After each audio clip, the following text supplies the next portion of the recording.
अस्सलाम वालेकुम, मैं हूं शाहिद हुसैन। उम्मीद करता हूं आप सब खैरियत से होंगे। एक तो सियासी खबरें जो कि अपोजिशन मुत्तहिदा अपोजिशन जमातों की जानिब से पीपल्स पार्टी की सूबाई हुकूमत के ख़िलाफ़ एहतजाजी मुज़ाहरे और मुख्तलिफ तहरीकें चल रही हैं, वो आपके सामने रखूँगा इस खबर में। दूसरा ये है कि SBCA हुकाम का एक नया इम्तिहान शुरू हो गया है।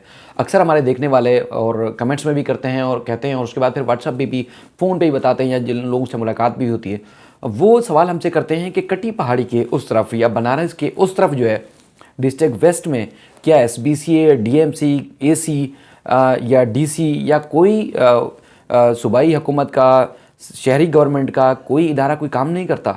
वहाँ जो भी गैर कानूनी कार्रवाई होती है उसके खिलाफ कोई कार्रवाई क्यों नहीं होती? अदालत भी अगर हुक्म दे दे तो भी इदारों के पर जलते हैं। वजह क्या है? अब वो वजूहात आपके सामने रखूँगा, कोई तफसीलात आपके सामने रखूँगा। पहले भी बता चुका हूँ, अब भी जो अदालती कार्रवाई है वो आपके सामने रखूँगा, और ख़ासतौर पर अदालत ने भी सवाल उठाए वो वजाहत भी आपके सामने रखेंगे कि अब SBCA हुकाम का नया इम्तिहान जो है वो शुरू हो चुका है। वीडियो जिस तरह जो अदालती कार्रवाई है वो दूसरे हिस्से में होगी। पहली कार्रवाई है हफ्ते के रोज़ जो मुख्तलिफ अपोजिशन जमातों की जानिब से एहतजाजी मुजाहरे किए गए। मुत्तहिदा अपोजिशन ने मिलकर एहतजाज किया, जिसमें GDA, PTI, MQM जो है वो शामिल थी। इन्होंने एहतजाज किया फवारा चौक पर, और उसके बाद फिर मुख्तलिफ जो है वो इलाकों से काफ़िलों की शक्ल में दाखिल हुए उस इलाके में। और मेरी नज़र में अगर मैं न्यूट्रल वे में बिल्कुल आपको एक दावे के साथ, वसूख के साथ अगर कहूँ, तो इन मुत्तहिदा अपोजिशन का जो एहतजाज था, आपको फुटेज में भी नज़र आएगा, वो मुझे फ्लॉप शो नज़र आया। लेकिन चूँकि शहर भर में ट्रैफिक जाम हुई, मुख्तलिफ इलाके चूँकि मरकज़ी शहर हैं, सदर या ओल्ड सिटी एरिया के इलाके या शहर फैसल, आपको पता है कि जब ये मरकज़ी इलाकों में से एक रोड भी अगर उसकी ट्रैफिक की रवानी या मुतासर हो जाए या बंद कर दी जाए तो फिर वो इलाका पूरा जो है वो शहर जाम हो जाता है। पाकिस्तान तहरीक इंसाफ के कारकुनान जिस तरह टाइम दिया गया था दोपहर में वहाँ जमा होना शुरू हुए। प्रेस क्लब में भी आपको कुछ फुटेज का जो है वीडियो का क्लिप नज़र आएगा कि कुछ ख़वातीन और कुछ मर्द बेचारे वहाँ एहतजाज के लिए पहुँचे थे अपने ट्रक के साथ, लेकिन बड़ी तादाद में, मुतासर कुन तादाद में PTI के कारकुनान वहाँ ना होने के बराबर थे। उसके बाद फिर MQM की अगर हम बात करें तो MQM के चूँकि हम जब एहतजाज की बात करते हैं, जलसे जुलूस और रैलियों की बात करते हैं, तो फिर बानी MQM का नाम जो है वो कोई भी नहीं भूलेगा। जिस तरह उनके नाम पर जो लोग या उनके कॉल के ऊपर जब लोग जो है वो एहतजाज के लिए निकलते थे या एहतजाज के लिए रैलियों और जलसे जुलूसों की शक्ल में जब बाहर निकलते थे तो वो तारीखी होता था।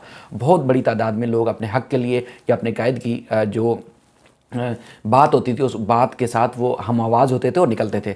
मैंने जो ख़ास तौर पर जब इस रूट से आ रहा था डिस्ट्रिक्ट सेंट्रल से, या उसके बाद फिर सोल्जर बाज़ार और मुख्तलिफ़ इलाकों में देखी, तो MQM के झंडों वाली गाड़ियाँ मैंने मुतअद्दिद बेशुमार यानी कि सैकड़ों गाड़ियाँ मैंने ऐसी देखी जो बग़ैर लोगों के, सिर्फ ड्राइवर या एक दो लोग और थे, या झंडों के साथ दो गाड़ियाँ इस एहतजाजी मुजाहरे में शरीक हो रही थी, जो कि मुत्तहिदा अपोजिशन की जानिब से पाकिस्तान पीपल्स पार्टी के ख़िलाफ़ या उनके जो एक बल्दियाती आर्डीनेंस है उसके खिलाफ एहतजाज के लिए जा रही थी।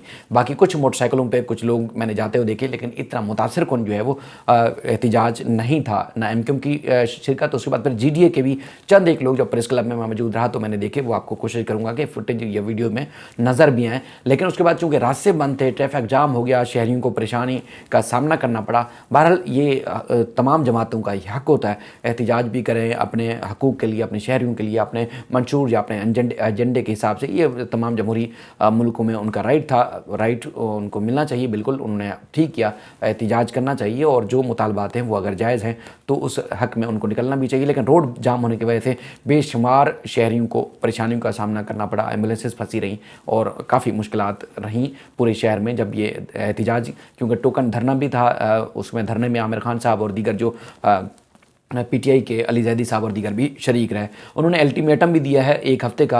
एक हफ़्ते के बाद जैसे दादू, लाड़काना या दीगर शहरों में PTI ने जाने का ऐलान किया है। आमिर खान साहब ने भी अपनी जो तकरीर थी उसमें भी पाकिस्तान पीपल्स पार्टी को कहा है कि एक हफ़्ते का अल्टीमेटम देते हैं, कानून वापस लें, वरना इससे भी मज़ीद उनके पास ऑप्शन मौजूद हैं। बिलावल चुरंगी, बिलावल हाउस, 3 तलवार और दीगर इलाकों में भी एहतजाज किया जाएगा।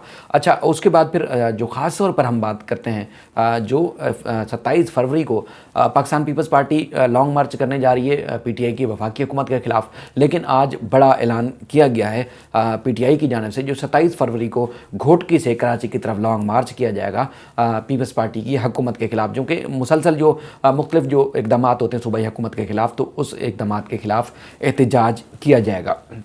ये ऐलान सामने आया है। लेकिन जो जमात इस्लामी का जो धरना है ख़ास तौर पर, उसमें इतवार के रोज़, आज इतवार के रोज़ शारा फैसल को बंद करने का कहा गया है। और यकीनन जब ये वीडियो देख रहे होंगे तो उस वक्त जो है काफ़ी एहतजाज जो है आप देख रहे होंगे, शहर की सूरत हाल जो है वो भी काफ़ी ख़राब होगी, एहतजाज की वजह से परेशानी का सबब बन सकता है एहतजाज। लेकिन जो तहरीक है मुसलसल 14-15 रोज़ से जो धरना सिंध असम्बली से जारी है, अब वो शहर के मुख्तलिफ इलाकों में भी फैल चुका है। गुज़श्ता रोज़ भी Abul Hasan Aswani road, university road पर जो है टोकन या एक अलामती धरने भी दिए गए हैं, लेकिन मरकजी धरना जो है अब तक जारी है। लेकिन सूबाई हुकूमत की जानिब से फिल वक्त कोई सी बड़े जो मुज़ाकरात या एक बड़ी जो टॉक की जो है वो बुनियाद नहीं रखी गई। कुछ जो है वो तरीक़ों से राब्ते किए जा रहे हैं, लेकिन हतमी नताइज तक नहीं पहुँच पा रहे। बहरहाल लोग बानी मुत्तहिदा को बहुत याद करते हैं।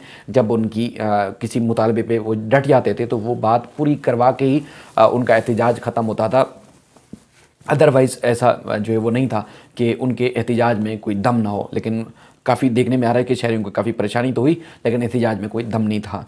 बहरहाल हम दूसरा जो अदालती खबरों वाला जो हिस्सा है उसमें आता हूँ। 2-3 और चीज़ें हैं, लेकिन जो ख़ास तौर पर MPR कॉलोनी बनारस के इलाके की जो खबर है, वो आरिफ शाह साहब जो है वहाँ के वकील हैं, उन्होंने दरख्वास्त दायर की हुई है और ये काफ़ी पुराना केस जो है चल रहा है। इससे पहले जस्टिस ज़फ़र अहमद राजपूत साहब ने उनकी सरबराही में जो बेंच था, उन्होंने भी SPCA हुकाम को हुक्म दिया था बिजली काटने का, पानी काटने का, गैस के कनेक्शन काटने के। उसके बाद साथ साथ गैर ये इमारत है, क्योंकि वहाँ इजाज़त नहीं है, कच्ची आबादी में ये इलाका है और वहाँ 5-5 मंजिला जो है तामीरात कर दी गई हैं और कोई पूछने वाला नहीं है, ना ही उसके खिलाफ जो है कोई कार्रवाई की जाती है। आरिफ शाह साहब ने ये दरख्वास्त दायर की थी, उन्होंने अपने दरख्वास्त में मौक़िफ़ इख्तियार किया गया था कि MPR कॉलोनी में गैर कानूनी तौर पर जो है बग़ैर इजाज़त के 5 मंजिला इमारत तामीर की गई है और इस के खिलाफ, इस गैर कानूनी तामीरात के खिलाफ सिंध बिल्डिंग कंट्रोल अथॉरिटी जो है वो गैर कानूनी कार्रवाई, इस गैर कानूनी तामीरात की गई है, इसके खिलाफ कार्रवाई नहीं की गई। SPCA की जानिब से रिपोर्ट में इस बात को तस्लीम किया गया है कि ये गोट आबाद या कच्ची आबादी गोट आबाद स्कीम है और यहाँ पर ऐसी तामीरात की इजाज़त नहीं है, लेकिन बिल्डर ने गैर कानूनी तौर पर ये इमारत को तामीर कर लिया, जो कि सरासर गैर कानूनी है। सिंध हाई कोर्ट इससे पहले हुक्मनामा जारी कर चुका है। जस्टिस हसन अज़हर रिजवी साहब हैं, उन्होंने सवालात उठाए हैं। अक्सर शहरी भी सवाल करते हैं कि जब कटी पहाड़ी के उस तरफ या कटी पहाड़ों के जिस तरह आप खुद देखते हैं कि कराची के जो पहाड़ हैं, कटी पहाड़ी, बनारस वाले जो पहाड़ हैं, या शिवपाउनर कॉलेज से जो नॉर्थ कराची की तरफ बिलाल कॉलोनी या रशीदाबाद की तरफ जो रास्ते जाते हैं, यहाँ पर तमाम पहाड़ों के ऊपर तक, पहाड़ों की चोटियों तक मुकम्मल कब्जे हो चुके हैं। अब लोगों ने लीज़ ली है, किसी अथॉरिटी ने उनको लीज़ दिए है, इख्तियारात दिए हैं, तामीरात की इजाज़त दी है, लेकिन किसी को कख नहीं पता। लेकिन तामीरात पूरे पहाड़ों के ऊपर हो चुकी है। हालाँकि इन पहाड़ों के ऊपर जो है ग्रीनरी होनी चाहिए थी, यहाँ पे अच्छे दरख्त होने चाहिए थे, सब्ज़ा होना चाहिए था, लेकिन यहाँ पर कब्ज़ा माफिया ने इस तरह पंजे गाड़े कि वहाँ कोई भी नहीं जा पाता। ऑपरेशन करना तो दूर की बात है, नो गो एरिया ही समझा जाता है। यहाँ बहुत सारे लोग भी सवाल करते हैं और मैं खुद भी अगर मुझे कहें कि जाके रिकॉर्डिंग करने या वीडियो जाके बनाएं तो मैं शायद हिम्मत ना करूँ। एक बार पहले मैं जो एक बैदूनी कॉलेज या उसके बाद फिर एक जदीद यूनिवर्सिटी के लिए ज़मीन मुख्तस की गई थी, उस पर कब्ज़े के ऊपर मैं वीडियो बनाने ज़रूर गया था। लेकिन इस तरह आज़ादी के साथ जैसे दूसरे इलाकों में हम जाते हैं वीडियो बनाने या न्यूज़ की कवरेज के लिए, तो उस इलाके में आज़ादी से आप नहीं जा सकते। चाहे बनारस के मंगोपीर रोड हो, जिस तरह पश्तून मार्केट, उसके बाद फिर ANP का दफ्तर भी इसी तरह रफ़ाई प्लाट यानी कि यूनिवर्सिटी की ज़मीन के ऊपर कायम किया गया है। और भी बड़ी मार्केटें यहाँ पर तकरीबन 15-20 एकड़ राजी है जिसके ऊपर तामीरात की गई हैं। तो किसी इदारे की ज़रूरत नहीं कि हुक्म के बावजूद सुप्रीम कोर्ट में कमिश्नर कराची की रिपोर्ट आ चुकी है, लेकिन कोई इदारा उस गैर कानूनी तामीरात के खिलाफ कार्रवाई नहीं करता, वो कासिर है, उनके पर जलते हैं। लेकिन जो ये जो MPR कॉलोनी वाली इमारत है, उस पर अदालत ने भी सवाल उठाए, जिस पे पूछा कि अदालती हुक्म पर अमल दरामद क्यों नहीं किया गया। SPCA के वकील से पूछा था जस्टिस हसन अज़हर रिजवी साहब ने, तो उन्होंने कहा सर वो कटी पहाड़ी के उस तरफ है और वहाँ की सूरत हाल बिल्कुल ख़राब हो जाती है, वहाँ तो आपको पता है किस तरह। तो उन्होंने क्या वो कराची में नहीं है कटी पहाड़ी का इलाका? आप लोगों को जब हुक्म दिया था कार्रवाई का, तो कार्रवाई क्यों नहीं की गई अदालत ने? अब इसका तहरीरी हुक्मनामा भी आप स्क्रीन पर ज़रूर देखेंगे। अदालत ने अपने तहरीरी हुक्मनामे में SPCA को गैर कानूनी तामीरात रोकने का हुक्म दिया है, इस 5 मंजिला इमारत को गिराने का हुक्म दिया है और कहा है कि तकरीबन 1.5 माह के अंदर अंदर इस तामीरात को ख़त्म करने के बाद रिपोर्ट पेश की जाए। सब रजिस्ट्रार को भी कहा है कि इमारत की जो रजिस्ट्रेशन है किसी किस्म की रजिस्ट्रेशन ना की जाए। उसके बाद फिर अदालत ने की इलेक्ट्रिक SGC और इसके अलावा वाटर बोर्ड को भी जो इमारत के कनेक्शन है अगर फराहम किए गए हैं तो उनको जो है वो काटा जाए, और अगर नहीं किए गए तो उसको जो है वो रोक फराहम ना किए जाए। और अदालत ने कहा कि जब तक SBCA इस इमारत का कंप्लीशन सर्टिफिकेट जारी नहीं करता तो इसकी जो रजिस्ट्रेशन है वो ना की जाए, और 45 रोज़ के अंदर अंदर इसकी रिपोर्ट पेश की जाए। ये अदालत की जानिब से हुक्मनामा सामने आया है। इसके अलावा एक और जो गैर कानूनी बिल्डिंग है नाज़माबाद ब्लॉक नंबर 3 में, इसका भी तहरीरी कौनामा हमारे सामने है, जिसमें अदालत ने बार बार तलब किया, तौहीन अदालत की दरख्वास्त भी दायर की गई, क्योंकि SBCA के लोग या जो सरकारी अफसरान हैं वो अक्सर जो बिल्डर्स हैं या माफियाज़ हैं उनको यकीन दिलाते रहते हैं कि टेंशन नहीं लो, पैसा हमें दे दो, हम संभाल लेंगे खुद ही। तो अदालत के हुक्म के बावजूद, नोटिस जारी करने के बावजूद बिल्डर पेश नहीं हो रहे थे। अदालत ने उनको उनके वारंट गिरफ्तारी जारी किए हैं, और ऐसे जो मुतलका को कहा है कि इसको अगर ये खुद ना आए तो उनको गिरफ्तार करके पेश करें, वरना 25,000 रुपये के जो ज़मानती मचलकों के साथ उनको काबिल ज़मानत वारंट गिरफ्तारी किए हैं, और आइंदा समात पर उनको पेश करने का हुक्म दिया है। और डायरेक्टर SBCA के ऊपर बरहमी का इजहार भी किया, और आइंदा समात पर अदालत ने तलब किया है। मई 2021 में अदालत ने इस इमारत को जो है वो तामीरात रोकने का हुक्म दिया था। तौहीन अदालत की दरख्वास्त दायर की जाती रही, अहकामात के बावजूद ये इमारत मुकम्मल होती रही, तामीरात होती रही, और उसके खिलाफ किसी किस्म की कोई कार्रवाई नहीं हुई। इसमें तौसीफ़ अहमद खान नामी शहरी ने एक दरख्वास्त दायर की थी, और उसके बाद फिर आज तक जो है वो दरख्वास्त तो दायर की गई है, लेकिन इनके खिलाफ जो है कोई कार्रवाई नहीं की गई इस गैर कानूनी तामीरात के ऊपर। एक और जो केस है वो है गैर कानूनी जो पोर्शंस बनाए जा रहे हैं। बहुत सारे हमारे देखने वाले पोर्शंस के हवाले से सवाल करते हैं। शाह फैसल टाउन का एक इलाका है, उसमें उस्मान फारूक एडवोकेट की जानिब से दरख्वास्त दायर की गई थी, जिसमें उन्होंने कहा कि 250 मुरबा गज के ऊपर ज़ेर तामीर जो है पोर्शंस हैं उसमें गैर कानूनी है, यानी कि इजाज़त नहीं ली गई, अप्रूवल प्लान के बगैर जो है वो तामीरात की गई। SBCA को अगर हमने ख़त लिखे या उनके खिलाफ जो है कार्रवाई का कहा गया, उसके बावजूद वो टाल मटोल करते रहे, और उसके बाद फिर एक दूसरे के ऊपर जो है वो मलबा डाला जा रहा है, कार्रवाई कोई नहीं कर रहा। और उसके बाद फिर जिस पर अदालत ने और बाकायदा जो दरख्वास्त गुजार के वकील हैं उन्होंने भी अदालत से कहा कि जो है वो शाह फैसल टाउन का हुलिया बिगाड़ दिया गया इस तरह पोर्शन स्कैम करके। आपको पता है कि एक बिल्डर एक जगह पे 120 गज की या इससे थोड़ी सी बड़ी ज़मीन लेता है, उसके बाद फिर उसके ऊपर पोर्शन खड़े कर देता है। हालांकि कानून के मुताबिक जहाँ ग्राउंड प्लस 1 की परमिशन है वहाँ बड़ी बड़ी इमारतें बना दी जाती हैं और पोर्शंस बनाकर जो है फ़रोख्त किया जाता है। ये आपको वाज़ेह कर दूँ कि जहाँ जहाँ पोर्शंस नक्शे में अगर ग्राउंड प्लस 1 की परमिशन है और वहाँ 4-4 मंजिला इमारत खड़ी करके पोर्शंस बनाकर बेच दिए गए या बेचने की कोशिश की जा रही है, ये गैर कानूनी है, आइंदा किसी भी दिन आपके गले पड़ सकती है, तो लिहाजा इसकी एहतियात करें। अब अदालत ने इस इमारत के ऊपर इसका जो वो है जो बिल्डिंग का जो प्लान है इसका है सर्वे नंबर 90 गोल्डन टाउन में शाह फैसल कॉलोनी में।